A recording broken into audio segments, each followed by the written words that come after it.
Last time on Equestria Girls with Geeky Steven. What a great day. Sorry dude, I am swamped. I can't help you. Hey buddy, I'm in a bit of a jam here. But it's not the worst thing to happen to this fandom. Well, we get to see the aftermath of the wobbly Season 3 finale, and as a follow-up it does surprisingly well. She could have been a good villain too. You could have died into what made her so evil in the first place, where she meets the human Pinkie Pie, who pretty much makes it clear that her and Fluttershy aren't friends in this alternate world. Pinkie shows her that Twilight has signed up and is running against her for prom queen.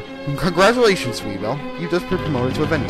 YouTube makes a small cameo. Still, when I say she's pale, I mean that she's pure white pale.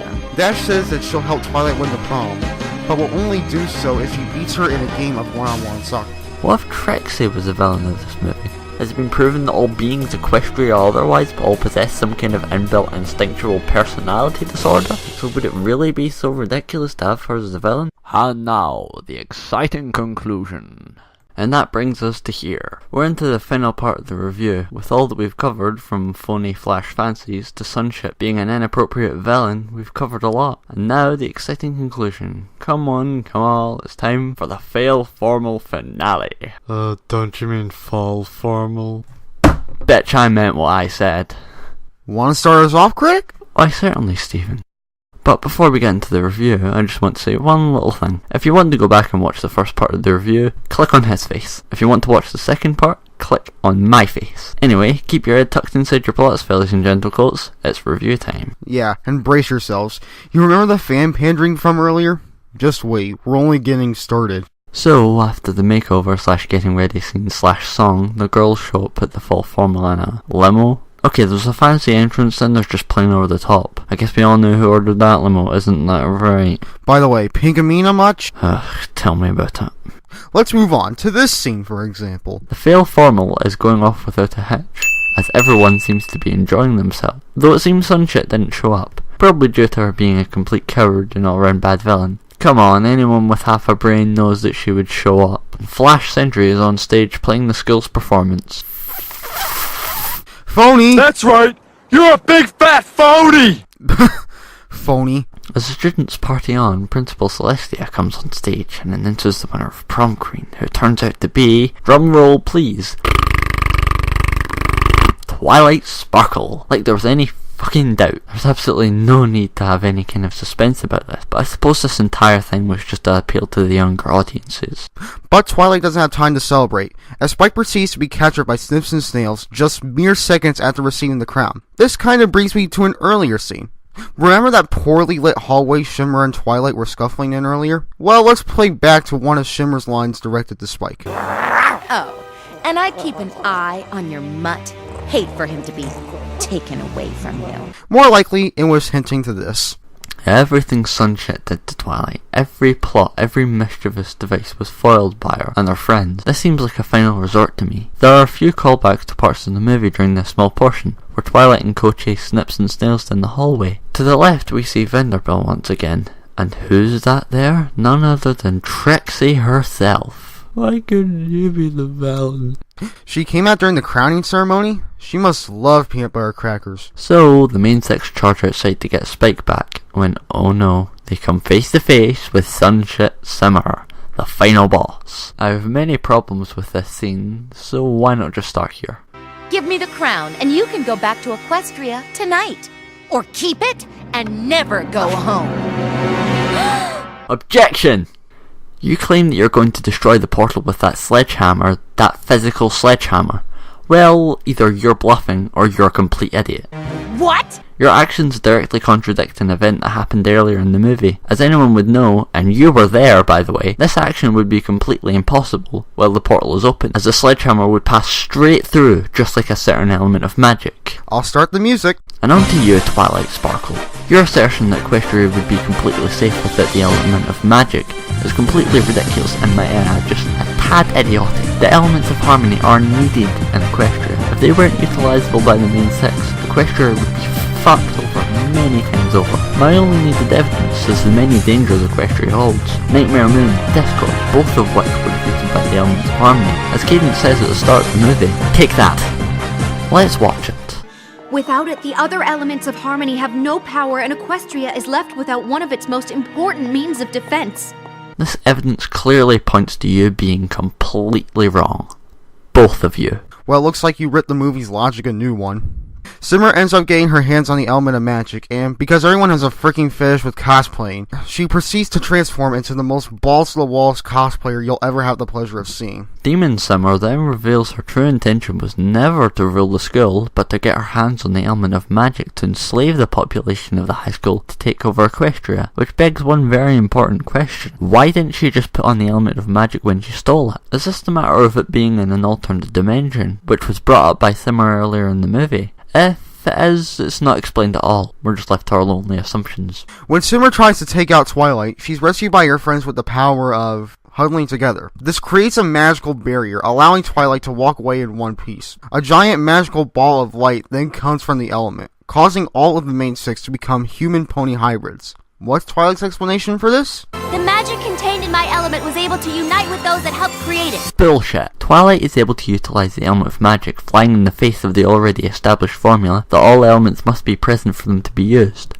Apparently, the elements of harmony can not only perform an Alicorn exorcism and Stoner Draconicus, but they can perform a miraculous retcon too. But since the plot demands it, Twilight uses the element of magic to destroy Sunshit and revert her back to her human form. Though this aftermath is kinda nice. Sunshit apologizes for all the trouble she caused, and Twilight says that the human main six could teach her a thing or two about friendship. But then, Sentry needs to come in and give shipping writers more ideas.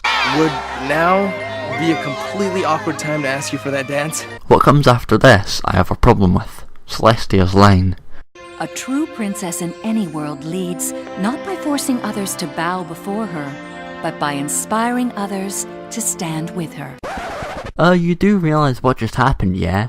Twilight, in complete defiance of moral conviction, forces Sunshit to be good, which is a concept known as coercion. The same concept the villains use to get their own way, which really confuses the concepts of harmony and chaos. We're always led to believe that harmony is representing good, and chaos bad. But what if it's not? The good guys in the story work to preserve peace through good and pure means, whereas the villains use whatever methods necessary to fulfill their deeds. I assume you know what this means. It means Twilight defied her means of doing acts of harmony. In other words, friendship is evil. So, moving on, the failed formula continues after Sunshit crashes it, giving us a few pandas to work with. Also a reference to the episode Sweet and Elite, in which Twilight dances the same way, like Michael Jackson on drugs. Oh look, Sentry likes high Michael Jackson dancing too. Also, fan pandering much? If you thought the Lunchroom song had a lot of it, get a load of this. So, as it always does, the good thing comes to an end, and Twilight has to go home to Equestria before the portal closes. The group have a sound effect. They say their goodbyes, and Twilight goes, apparently more comfortable in her role as princess, wearing the crown. When the portal closes, the rest of them lose their powers. Hold on, I've got it. More inconsistencies? No, it actually fixes what I had a problem with in this scene. It's genius. Twilight's line actually makes sense. She says the magic contained in my element was able to unite with those that helped create it. It's genius.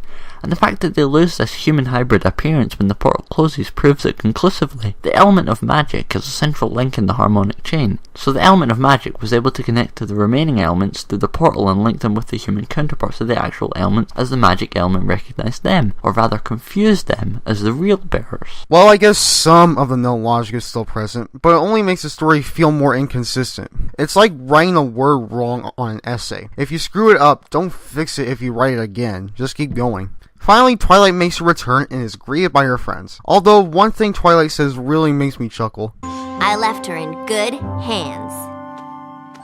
What are hands? On the other hand, I assure you they're quite a handful. gotta hand it to the girl. We cannot let anything distract us from the mission at hand. On the other hand, the world will suffer mightily at my hands. Staying focused on the task at hand. Granny Smith handed me the reins of this reunion. And if he gets out of hand, you sure you don't already have your hands full? I've gotta hand it to you, Spike. Could y'all give me a hand here? And Spike has hands, or claws as the case may be, as I said earlier. Anyway, Twilight runs into our favourite blue-haired stallion guard, Flash Sentry. Oh, why, Hasbro, why?